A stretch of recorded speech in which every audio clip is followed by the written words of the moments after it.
Here are 10 Canadian rock acts that made it pretty big in the US. Loverboy, they started in Calgary, Alberta, Canada, and they gained US popularity in the 1980s with hits like Working for the Weekend. They formed in 1979 with vocalist Mike Reno and guitarist Paul Dean. Doug Johnson on keyboards, Matt Frenette on drums, and Scott Smith was playing the bass. They became known for their energetic sound and red leather stage gear. Their self-titled debut album went multi-platinum, led by the hit Turn Me Loose. But it was 1981's Get Lucky that launched them into superstardom, featuring the rock anthem Working for the Weekend. With over 10 million albums sold and hits like Hot Girls in Love and The Kid Is Hot Tonight, loving every minute of it, Loverboy dominated FM radio and MTV. April Wine is one of Canada's most enduring rock bands, formed in Halifax in 1969 by brothers David and Richie Henman and cousin Jim Henman, plus frontman Miles Goodwin, who became the band's creative force. After relocating to Montreal, they scored their first big hit, You Could Have Been a Lady, in 1972. Throughout the 70s and early 80s, they became Canadian rock royalty with a string of hits like I Like to Rock and Just Between You and Me, the latter being from their biggest album, Nature of the Beast. The group was known for blending melodic hooks with hard rock grit. April Wine sold over 20 million albums worldwide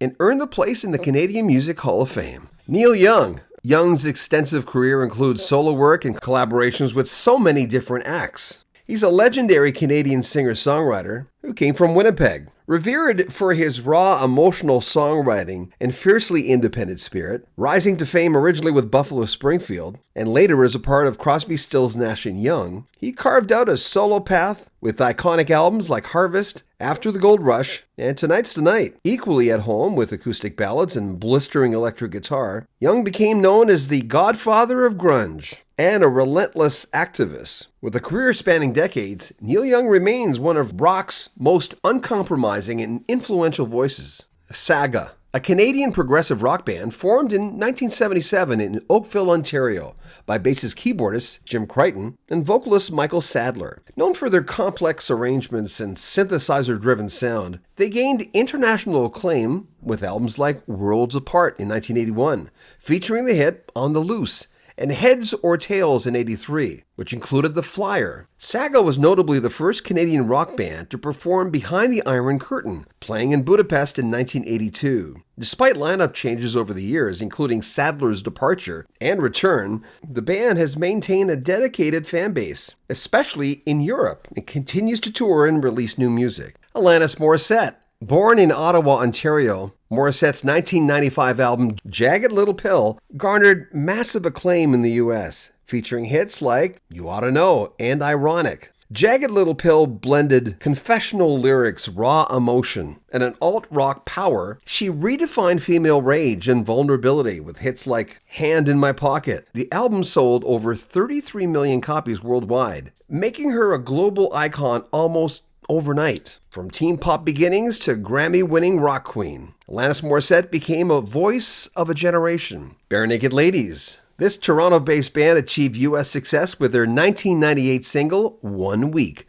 which reached number 1 on the Billboard Hot 100. Bare Naked Ladies, known for being quirky, genre-bending, and from Scarborough, Ontario. You'll always hear clever lyrics, harmonies, and infectious humor. They were formed in 1988 by Ed Robertson and Stephen Page. They broke through with hits like If I Had $1 Million, 1 Week, and Brian Wilson. Their mix of pop, folk, and alt-rock earned them massive success in Canada and the US. Even after Page's departure, the band stayed active and relevant, penning the theme for The Big Bang Theory, Red Rider, and Tom Cochrane. Red Rider was a Canadian rock band formed in Toronto in the late 1970s, fronted by singer-songwriter Tom Cochrane. His passionate voice and introspective lyrics helped define their sound. Their 1981 album, As Far As I Am, featured the haunting track Lunatic Fringe. It became a staple on U.S. radio and was later featured on the film Vision Quest. Other hits included White Hot, Human Race, and Big League. In the early 90s, Cochrane launched a solo career with a massive hit, Life is a Highway, from the album Mad Mad World. The song hit number 6 on the Billboard Hot 100 and became an international anthem, later being covered in the movie Cars. Keep in mind, these are not in any particular order.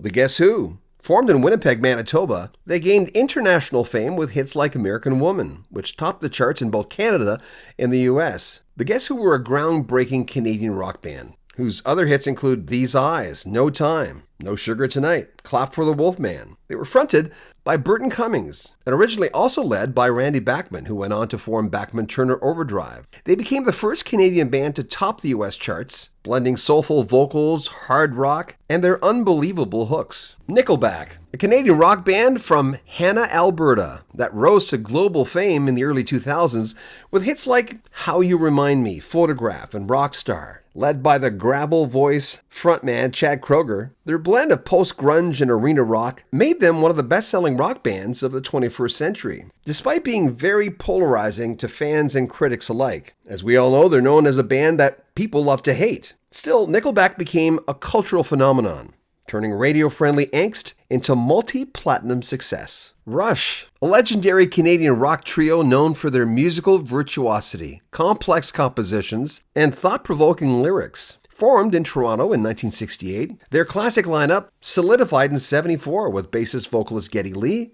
guitarist Alex Lifeson, and drummer-lyricist Neil Peart. Their breakthrough came in 1976 with the album 2112, a conceptual hard rock epic that built a devoted fan base. Albums like Moving Pictures, featuring Tom Sawyer and Limelight, and Permanent Waves brought them to mainstream US success in the 80s, blending progressive rock and new wave influences. Known for Peart's literary lyrics, Lifeson's intricate guitar work, and Lee's soaring vocals and bass playing, Rush stood out as one of the most musically sophisticated bands in rock. Over their 40-year career, they released 19 studio albums, earned numerous Juno Awards, the Canadian version of the Grammys, and were inducted into the Rock and Roll Hall of Fame in 2013. The band sold over 40 million records worldwide. Though Neil Peart retired in 2015 and passed away in 2020, Rush remains one of the most significant and respected rock bands of all time. There you have it. This is part 1 of 10 Canadian acts in rock that did quite well in the US. Remember, if you want to help the channel, you can make a donation. There's a PayPal link at the very top of the description of this video. Also, join our Patreon. We have loads of interviews on there right now that have not seen the light of day